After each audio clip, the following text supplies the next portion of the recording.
তো গাইস আজকে আছি লেক টাউনে লাইট ব্রিজে। তো ওই জায়গাটা সবাই মোটামুটি চেনো। তো ভাই লিটারালি আজকে সকাল থেকে হেভি লেভেলের বৃষ্টি হচ্ছে, তারপরেও মানে বাইরে রাস্তায় এত কেন গরম আমি জানি না। আমার লিটারালি অবস্থা দেখতে পাচ্ছ, পুরো ঘেমে স্নান হয়ে গেছে, কিন্তু এত খারাপ অবস্থা কেন আমি জানি না। আর আজকে স্পেশালি এসেছি লেক টাউনে কিছু বন্ধুদের সাথে দেখা করতে। তাদের সাথে কলেজের পর মোটামুটি 2.5-3 বছর দেখা, 2.5 বছর তো সামথিং, 2.5 না 2 বছর দেখা হয়। তো হঠাৎই প্ল্যান বানিয়ে আসলাম। এদের অবশ্য চিনতে পারবে যারা তোমরা আমার ব্লগ দেখেছো আগে। বাট আজকে খুব গরম লাগছে, লিটারেলি খুব গরম লাগছে এত বৃষ্টি হওয়ার পরও। আর অনবরত হচ্ছে না বৃষ্টিটা, মাঝে মাঝে আসছে আবার চলে যাচ্ছে, আবার আসছে, অদ্ভুত একটা বাজে লেভেলের বৃষ্টি হচ্ছে।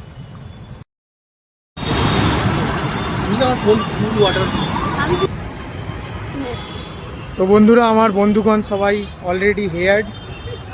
এটা হলো রিঙ্কি শ, তারকা তারকা তারকা ইজ হেয়ার ব্রো।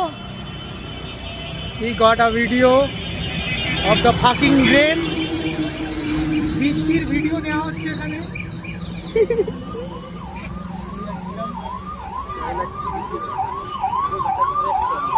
অফ করে দেবো, অফ করে দিচ্ছি। পাগল বৃষ্টি মাঝে মাঝে আসছে, মাঝে মাঝে যাচ্ছে, আর আমরাও আমাদের মতো ন্যাক নাগারে পাগলামো করে যাচ্ছি। কারণ আমাদের একে অপরের সাথে মোটামুটি অনেক দিন পর দেখা হয়েছে। আর যদি একটু পাগলাটে বন্ধু না হয় না, তাহলে এই বৃষ্টির মধ্যে অন্তত কেউ কারোর সাথে দেখা করতে আসে না। এরাও মাথায় করে এসছে বৃষ্টি, আমিও বৃষ্টি মাথায় করে এসছি, তারপরেও আবার এত এনার্জি পাগলামো করছি সবাই মিলে।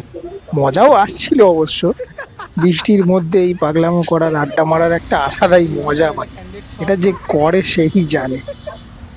আমরা বেশ সুন্দর মজা করছিলাম, আড্ডা মারছিলাম, হঠাৎই আমাদের বান্ধবী আমাদেরকে দিয়ে ফটো তোলানো শুরু করলো। তারপরে এত ফটো তোলালো ভাই যে গ্যালারি ভরে গেল। আমরা ভুলে গেছিলাম আসলে যে ও একটা মেয়ে। আর মেয়েদের অবসেশন হয় ভাই, হেভি লেভেলের অবসেশন হয় ফটো তোলানোর। তারপরে আমরা গ্রুপ ফটো তুললাম শেষমেশ। শেষে আমি আর তারকও একটা একটা ফটো তুললাম, দিয়ে আরো কটা গ্রুপ ফটো তুলে আমরা ঠিক করলাম এবার আমরা বাইরের দিকে যাব, কারণ বৃষ্টিটা কমে গেছিল। মানে খুঁজতে খুঁজতে কিছু না পাওয়ার পর আমরা খাচ্ছি লিট্টি চোখা। এখন লেক টাউনের ভিতরে বৃষ্টি।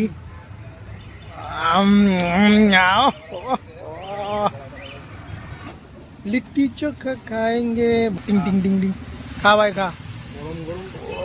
ওফ ভাই, বারিশ মে মজেই মজে। তো গাইজ এখনো মোটামুটি বৃষ্টি হয়েই চলেছে। এবার লেক টাউন থেকে বাস ধরে বাড়ি যাওয়ার পালা। বন্ধু বান্ধব অলরেডি সবাই চলে গেছে, এবার আমিও বাড়ির দিকে বেরোচ্ছি। আর বৃষ্টি অলরেডি হয়ে যাচ্ছে ঝিরি ঝিরি। এক কথায় বলে বোঝানোটা খুবই কঠিন যে অনেকদিন পর বন্ধুর সাথে দেখা হলে কেমন ফিলিংস হয়। অনেকদিন পর বন্ধুর সাথে গল্প করতে করতে যে যখন গল্পটা শেষ হয় না, কিন্তু সময় শেষ হয়ে যায়, সময় চলে আসে বাড়ি যাওয়ার, তখন কেমন ফিল হয়, এই জিনিসটা যারা ফিল করেছে তারাই বলতে পারবে।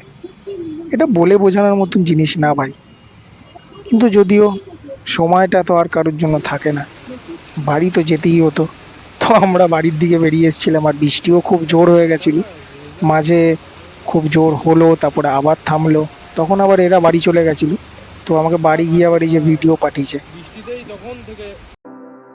বন্ধুরা। তো মোট কথা হলো যে অনেক দিন পর বন্ধুদের সাথে দেখা করতে ভালোই লাগলো।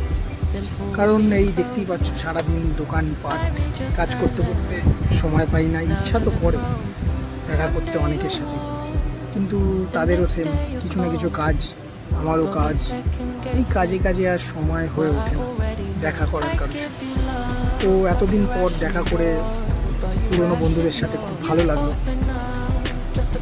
তো ফ্রেন্ডশিপ ডে অনেক দিন হলো কেটেছে, ভিডিওটা অনেক দিন আগেই শ্যুট করেছিলাম দেখা করতে গিয়ে ওদের সাথে, কিন্তু সময়ের জন্য ভিডিওটা না এডিট করতে পেরেছিলাম, না ছাড়া হয়েছিল। তো যাই হোক, রিলেটেড হ্যাপি ফ্রেন্ডশিপ ডে সব বন্ধুদের আমার তরফ থেকে। সবাই ভালো থাকো, সুস্থ থাকো, আবার দেখা হবে পরে এরকমই কোনো একটা নতুন ভিডিওতে। বাই।